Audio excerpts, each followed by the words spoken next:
अगर आप देखें, मैं I am a teacher, but Covid time पे सारी क्लासेस वगैरह सब मतलब बंद हो गया था, एंड हमारे पास बहुत फ्री टाइम था, और फ्री बैठना तो हमारी आदत में नहीं होता।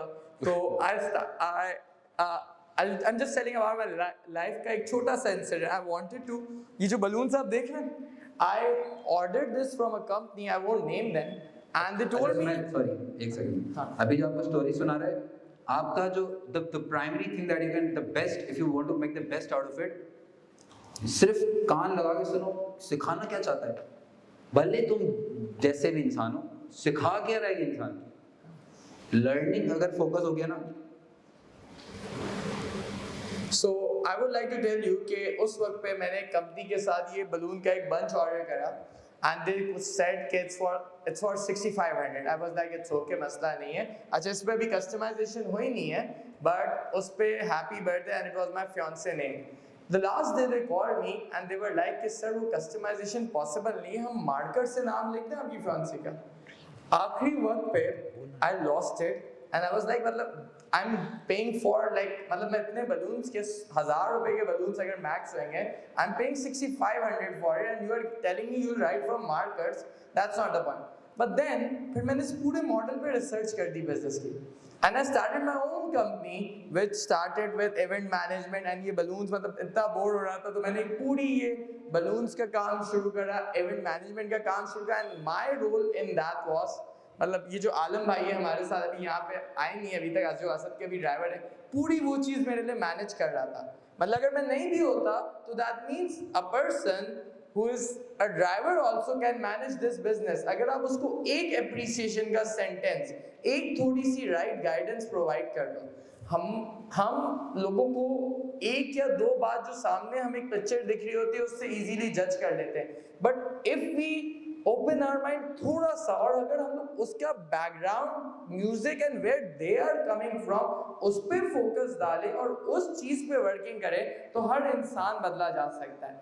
अच्छा, अभी जो कैफे एक्सप्रेस भी मतलब मैं कैफे एक्सप्रेस इज नॉट मतलब it's not a business thing for me, but मुझे खुद ही, अगर मैं टीचर नहीं होता मैं शेफ होता, तो मुझे खुद ही शौक है कुकिंग का, और मैं बचपन से मतलब I used to invent new recipes और मैं उस पर काम करता रहा, और मेरे हमेशा शौक है एक रेस्टोरेंट मेरा होना चाहिए।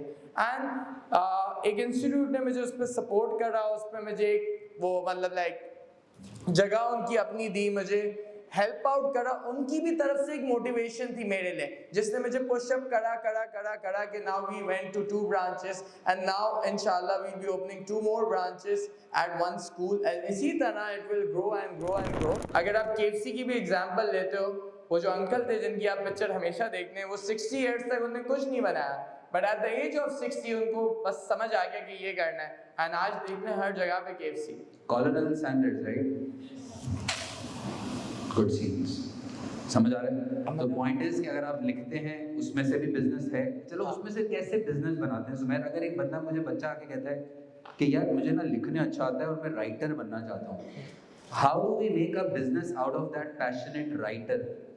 ओके, सो मसला ये कि उस अगर बच्चे के पॉइंट ऑफ व्यू से सोचे, उनके पास एक रास्ता, एक क्लियर वे नहीं है कि मतलब उसको लिखना तो आता है, बट लिखने के साथ आपको पब्लिशर्स को कनेक्ट करना होता है, आपको हर राइटर्स, डिफरेंट राइटर्स से अगर हम लोग उनको मिलवाएं जिनके एक्सपीरियंस वो शेयर करें एंड उनकी थिंकिंग डेवलप हो। To be honest, if I talk about teaching, I would name Sir Omar Khan, Sir Mohit, Sir Rehan, Sir Asad, ये जितने भी हम लोग, we all are young teachers, और हम लोग एक दूसरे को अक्सर एक नई नई बात सिखा रहे होते हैं, एंड इसी वजह से मतलब as a teacher my role is कि कोर्स पढ़ाने को मैं समझता हूँ 30%, 70% बच्चे को मोटिवेट करना।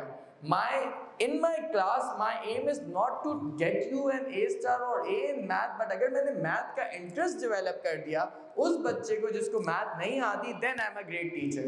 फिर जो भी ग्रेड है मुझे मसला नहीं है। So if I see मेरी एक स्टूडेंट थी ग्रेड 9 में, she used to hate math, ठीक है, 10 में उसका मतलब मैंने उसको पढ़ाना जब शुरू करा, उसका इंटरेस्ट डेवलप हुआ। 11 में मतलब उसको मैं एज ए स्कूल टीचर नहीं मिला, तो she used to come to tuitions, and then उसने मुझे इतना तंग करा, सुबह 8 बजे मेरे घर पे आ जाती थी, सर ये पढ़ा दे।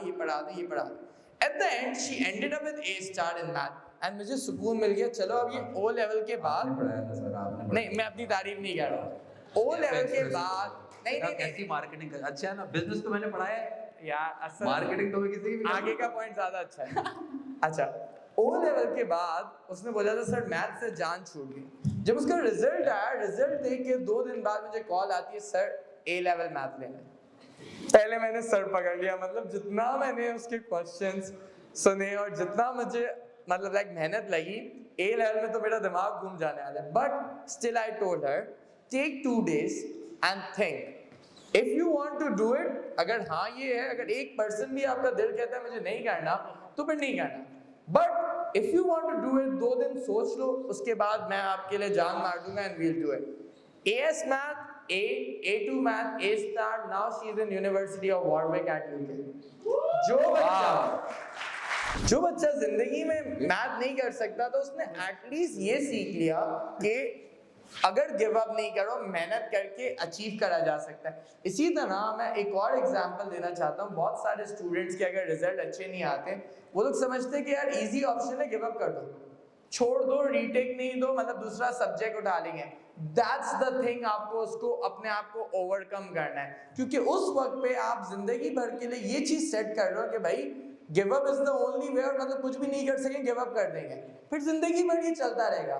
बट उस पॉइंट पे अगर आप रुक गए और अपने आप को बोला नहीं मैं ये कर सकता हूँ, ठीक है, ये माइंडसेट बना दिया, आप लिटरली अपने आप को आपने प्रूव कर रहे हैं उस वक्त पे, और फिर पूरी जिंदगी आप ये बात अपने आप को प्रूव कर सकते हो। बट अगर आपने पहले ही मुश्किल स्टेप पे इजी रास्ता अपनाया, तो जिंदगी भर आप शॉर्टकट्स ढूंढते रहोगे।